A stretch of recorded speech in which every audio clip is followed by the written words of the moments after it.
Hey, what's up? It's Jim, and today I'm going to talk about Song of the South from 1946. Song of the South is probably the most controversial film that Disney has ever released, and there's often been the question, since it has been locked in the vault, at least in America, since its 1986 re-release, whether or not the film is actually that racist or that bad. And although I guess you could make some sort of an argument, it absolutely is racist, and maybe you shouldn't make the argument that it isn't at all. There isn't really any argument that it's not racist. It definitely is. The issues with it and being not shown anymore are semi-complicated, mostly because the Disney Corporation has decided to continue to use the characters even after they decided to stop re-releasing it and not be on home video, specifically with the Splash Mountain ride, and even having characters, including the infamous Tar Baby character. It's not really a character, but whichever, featured in Who Framed Roger Rabbit.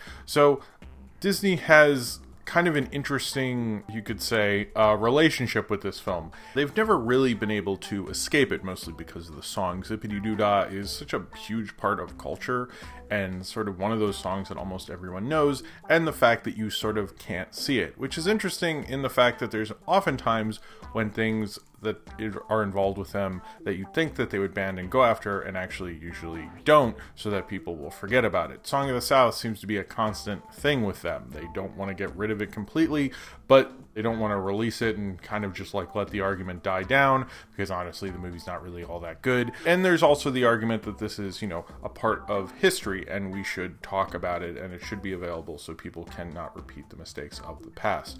And I agree with that argument, and I agreed with that argument probably before I saw the film. After I saw the film, I'm kind of like, I don't know if it's that big of a part of history other than Zippity Doo Dah and, certain things that James Baskett achieved from his performance. So in that regard, yes, it is a big part of film history. He's the first African-American actor to ever win an Oscar for literally anything, not in competition. However, he would win an honorary Oscar, which Disney did campaign for, and this was one of the first, I believe, color films shot by Greg Tolin, who was the cinematographer on Citizen Kane and one of the greatest cinematographers ever. This also has another Citizen Kane connection. Ruth Warwick, who's featured heavily in this film, she played She played Charles Foster Kane's first wife, which is, of course, where I knew her from. It was bugging me the whole movie. I was like, where? She's from something. In a lot of ways, because this film was such a hit and got re-released, I definitely understand why people want it to be seen. I'm kind of half with them if they ever do it. I agree with the idea of having, something like before of even Whoopi Goldberg, who has actually suggested they re-release it when she won an award for Disney Legends or something, that it should be available. And since she has actually done a lot of those things before, I think she did the Looney Tunes. Leonard Maltin usually did the Disney ones, but Leonard Maltin could do it. It doesn't really matter to me who does the thing before. It seems like she actually would, since she suggested it, like putting this in a proper context. And the context of this movie is literally the biggest problem with it, because even though the Uncle Remus stories, which were written by Joel Chandler Harris, they were stories that were kind of told to him by former slaves during the Reconstruction era, and that he passed along into these stories and made him very famous and is very much subject of appropriation, especially because that's how he made his whole reputation, is taking stories that were folklore that came, actually a lot of the stories come from Africa itself, then came over to America, then were kind of adapted and changed, and then he took those stories and made a lot of money off of them and made a name for himself, and then they made a movie. These stories take place during Reconstruction. Now, I'm sure if you saw this film at the time and his stories were sort of a big deal and all that stuff, you understood that. But I'm seeing this in 2019. I did the proper research and all that, and I understood this took place during Reconstruction. But the film should work within itself. I shouldn't have to read a Wikipedia article to figure out what year this movie took place, especially if there's proper context over whether these people who were hanging out with Johnny and telling him stories, because he is, if you didn't know the plot, came to his grandmother's house to live, or his dad works on a paper in Atlanta but can't do that there for some reason. I'm assuming he has a lot of hot takes and grandma can't take it. So he goes back to Atlanta to write the paper or something. I bet it's not even that good of a newspaper job, but whatever. He stays there and is bored and runs into Uncle Remus, who tells him the various stories. And this is supposed to take place during Reconstruction. We get the idea that they know who Uncle Remus is, the dad knows, everyone has fond memories of him, but there's no historical context of like, hey, Uncle Remus told those stories even though he was a slave and led a pretty horrible lifestyle the whole time, and we treated him like actual human garbage. But they don't get into that like at all. This was a concern. This is not like Hollywood was like really cool with Disney doing this movie. Even the Hays Code, this is one of the few times I'm going to be down with them, but I guess so. Even the Hays Code apparently actually asked Walt Disney to put a card specifying the time period. Now, this is the whole thing with Disney's revisionist history thing that goes company-wide and still is to this day.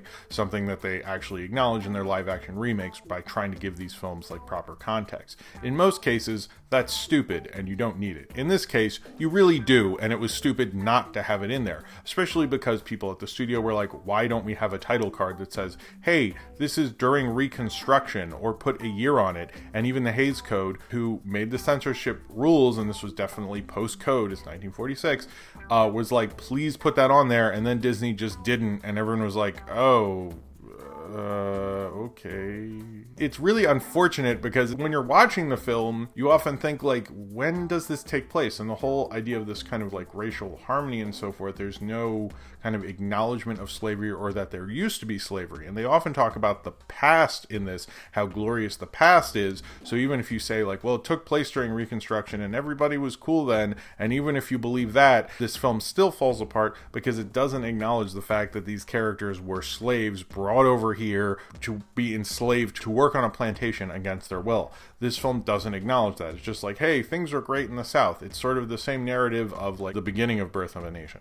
This isn't as evil or notorious or, restarted the Ku Klux Klan like Birth of a Nation did, but it's coming from that same kind of idea. And Disney's revisionist history normally sort of we let go for whatever reason because it doesn't directly try to talk about slavery. And in fact, this was a way because America thought, hey, look how much better we are than Germany. We don't discriminate as bad as Germany did. We didn't have like a Holocaust. And it's like, yeah, I mean, you didn't, but like those Japanese internment camps weren't great, and like basically how we treat a bunch of other people. And this is kind of a sign of that kind of like movement to show how much better America was than Germany, which maybe this was not the greatest argument in that case. I think that is kind of the biggest issue here, is that Disney likes to do this revisionist history and not give history context, and it's fine. I don't really want to know what year Beauty and the Beast took place, but in the case of this film, it does become important because are they slaves or are they not? Where are we exactly? What's going on? Like that, it really matters in this case. And the idea of like, well, the South was happy, but then there was this thing, or, everyone sort of just got along, it was cool, is like kind of removing a major point of pain for a large group of people who are then profiling and exploiting to make money off of stories were taken from their culture that you reappropriated for your own means, is like a whole thing with this movie doesn't really want to even deal with. It just wants to be like, aren't we all happy? And like your honest response to the whole thing is, hey, fuck you. Because like that's not, no one is happy in this. You're happy because you didn't have to deal with all the context and the pain that got to the point that this movie could even happen is frankly fucking horrible. So that's a whole thing that weighs this whole film down. You have these stories that were taken from people without, them getting like proper money or respect or context. Joel Chandler Harris never did that, and he got to be like this amazing, great storyteller. In fact, using the Uncle Remus character to kind of frame it as such. The Uncle Remus character, who wasn't a real character, it was just like the Uncle Remus tales, was really invented by James Baskett. And he did a really great job. He's definitely the best thing about this film, and he was given an honorary Oscar. Walt Disney heavily campaigned for him to get an Oscar, and Walt Disney definitely had a pull with them. Hedda Hopper, in fact, said he deserves an honorary Oscar, and most of Hollywood was like, this guy was really good. And to be honest, that's like maybe one of the few good things that came out of this film. It also won Best Original Song. But the fact that they all like came together and said, you know what, screw the competition thing. This guy just needs an Oscar. And honorary Oscars aren't handed out as much, so in some ways it's actually a greater honor. And then he would die 2 years later, so he never really got to do very much.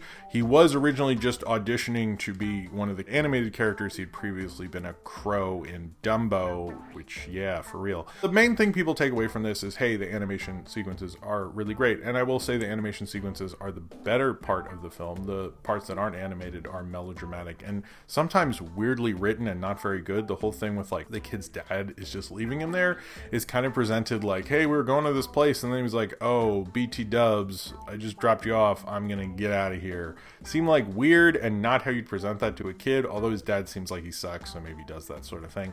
But I feel like you would give the proper context to like his wife and the kid rather than just like sort of dropping him off and then turning right around, which is how this film does. I was often like, is this a dream? Is this under a kid's perspective? Or is this bad writing? And I thought, no, it's just bad writing. There's no like interesting, cool kids Days of Heaven perspective. This is just not a very good movie. But the animated sequences are good. This is Disney, like right out of the classic Disney period, coming right out of World War II. They're kind of a their peak of their powers, but you also have to go, I think I've seen better Goofy shorts that were the same year, and like I'd much rather watch those. Those certain sequences with the tar baby can be a little tricky because the idea of that came from African folklore, which has the idea of that kind of a person made out of actual tar who someone gets stuck on. That's from African folklore that was brought over, but of course that is now a racial slur. So that has taken on a different meaning. You could, I guess, make an argument that maybe because that was from a previous folklore and then adapted, that isn't as problematic, and it is us putting our context onto it. And yes, that's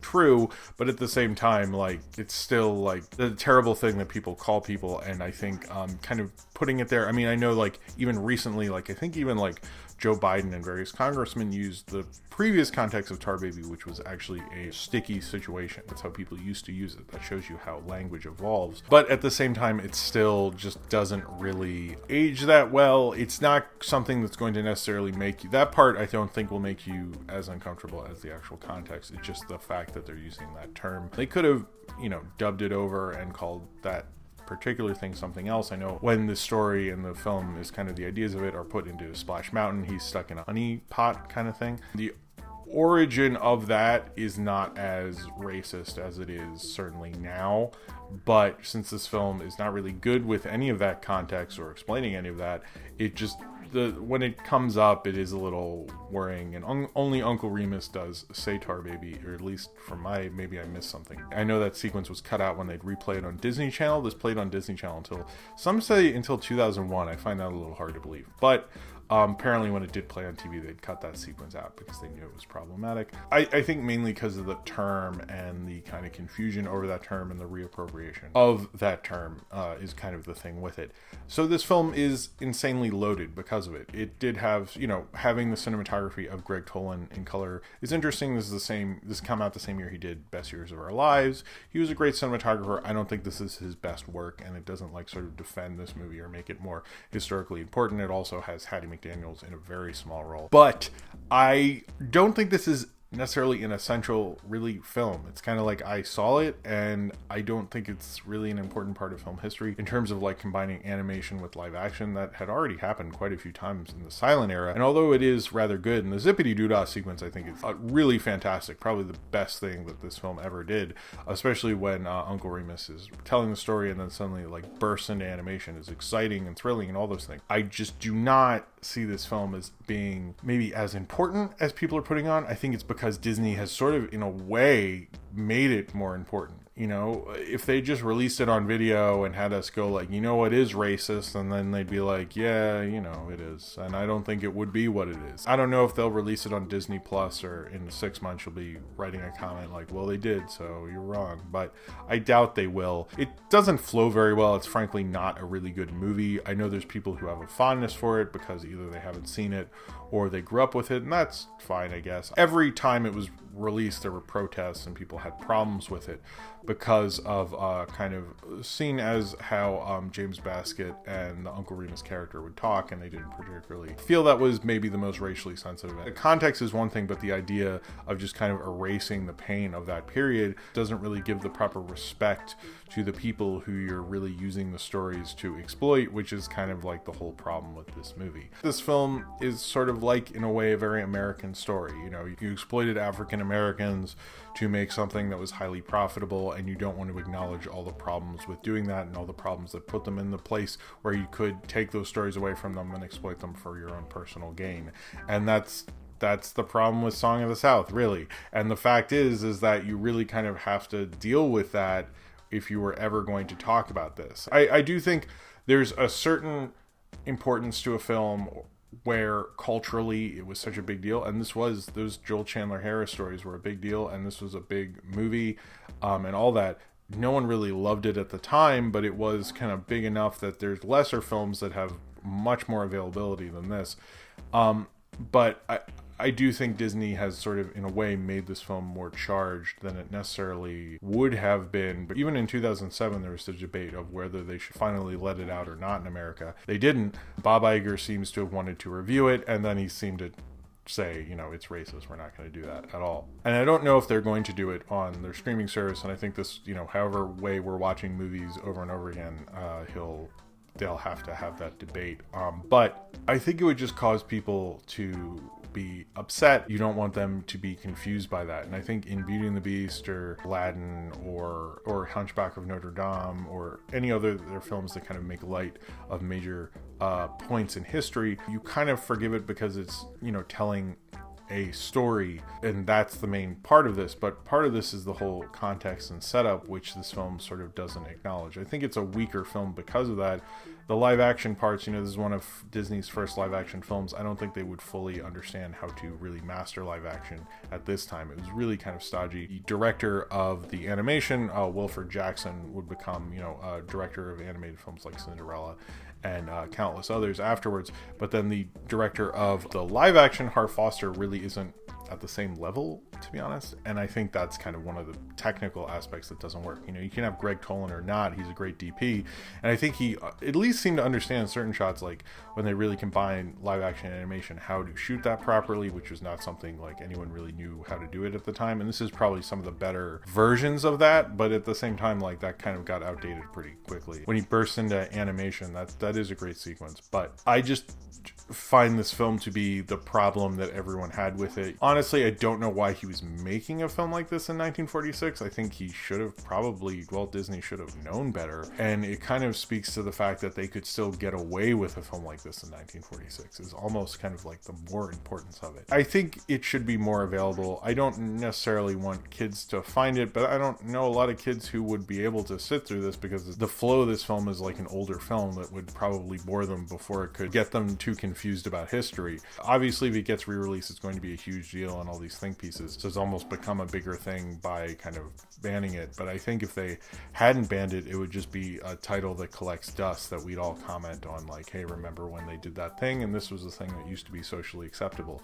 But in a way, I think that will never really go away. That's the sad part of this film. This film was at one time a major commercial movie that was acceptable to release in mainstream theaters, and that this was okay, and that even though people were telling them not to do certain things, they still did them anyway. If it had that title card or not, it would still be a problem. Simplifying this period is not something that frankly the movies need, and it's not frankly something that America needs or the world needs. We need to confront these periods and grow from them. And in some ways, we would have to do as an audience after viewing this film and kind of think about the idea that this film exists and how we've moved from it, and how much work we have to do is more work than the filmmakers actually put into actually making this film on any sort of level that wasn't technical. And I think that's the real unfortunate part of the whole thing. So if you have seen Song of the South and you would like to talk about it, then comment below in the comments and subscribe if you would like to.